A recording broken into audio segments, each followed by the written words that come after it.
متنازع وقف ایکٹ پر supreme court کی جانب سے دیے گئے ایک اہم عبوری فیصلے نے مسلم کمیونٹی میں امید کی کرن جگا دی ہے۔ آئیے جانتے ہیں اس فیصلے کی تفصیلات اور اس پر مختلف مسلم تنظیموں کا کیا رد عمل ہے۔ سپریم کورٹ نے وقف ترمیمی ایکٹ 2025 کی 3 اہم دفعات پر عمل درآمد روک دیا ہے۔ یہ فیصلہ ان درخواستوں پر آیا ہے جو اس ایکٹ کی آئینی حیثیت کو چیلنج کرتی ہیں۔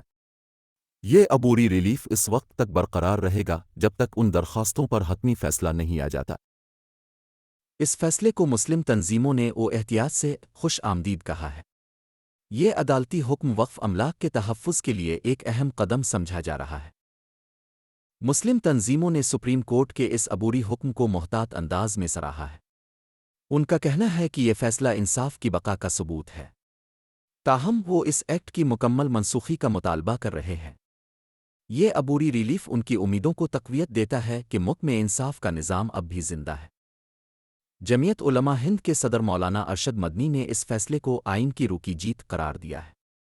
انہوں نے کہا کہ یہ ترمیمی قانون آئین پر براہ راست حملہ تھا۔ یہ قانون مساوات اور مذہبی آزادی کے حقوق کی خلاف ورزی کرتا ہے۔ مولانا مدنی نے مزید کہا کہ جمعیت علماء ہند اس کالے قانون کی مکمل منسوخی تک اپنی قانونی اور جمہوری جدوجہد جاری رکھے گی۔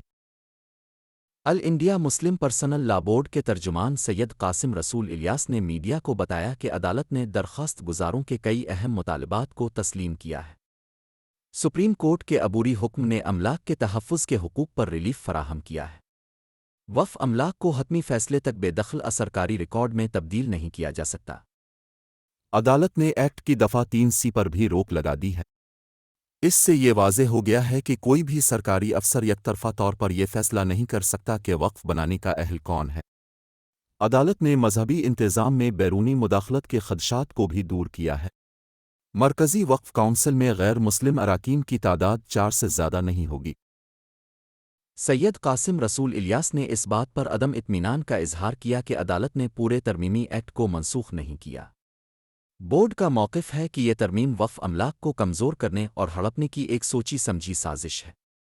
وہ وقف ترمیمی ایکٹ 2025 کی مکمل منسوخی اور پرانے وقف ایکٹ کی بحالی کا مطالبہ کرتے ہیں۔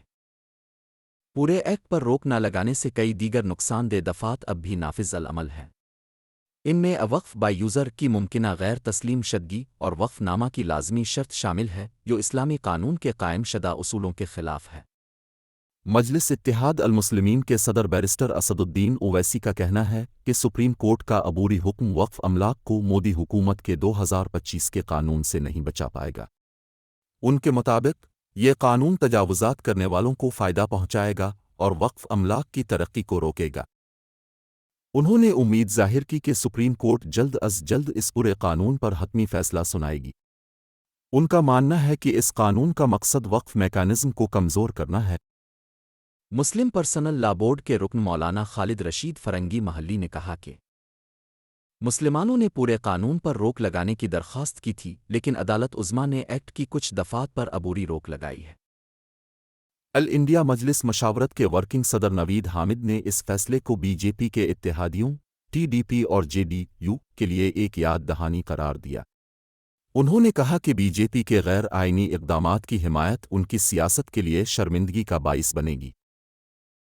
انہوں نے اس بات کا خیر مقدم کیا کہ وقف املاک کی حیثیت کا فیصلہ کلکٹر کے بجائے وقف ٹریبونل کرے گا۔ نوید حامد نے اس بات پر بھی اطمینان کا اظہار کیا کہ وقف بورڈ کا CEO ایک مسلمان ہی رہے گا۔ سپریم کورٹ کا یہ عبوری فیصلہ وقف املاک کے تحفظ کی جدوجہد میں ایک اہم موڑ ہے۔ اگرچہ یہ ایک جزوی کامیابی ہے لیکن اس نے مسلم کمیونٹی کو مزید قانونی اور جمہوری جدوجہد جاری رکھنے کی ترغیب دی ہے۔ تمام مسلم تنظیمیں اس ایکٹ کی مکمل منسوخی کے لیے پرعزم ہیں۔ اس ویڈیو کو زیادہ سے زیادہ شیئر کریں۔ اس اہم پیش رفت پر آپ کی کیا رائے ہے؟ ہمیں کمنٹس میں بتائیں۔ اس خبر کو زیادہ سے زیادہ لوگوں تک پہنچانے کے لیے لائک اور شیئر کریں۔ مزید تازہ ترین خبروں اور تجزیوں کے لیے Urdu news portal Deccan files کا مشاہدہ کریں اور دکن فائلز چینل کو سبسکرائب کرنا نہ بھولیں۔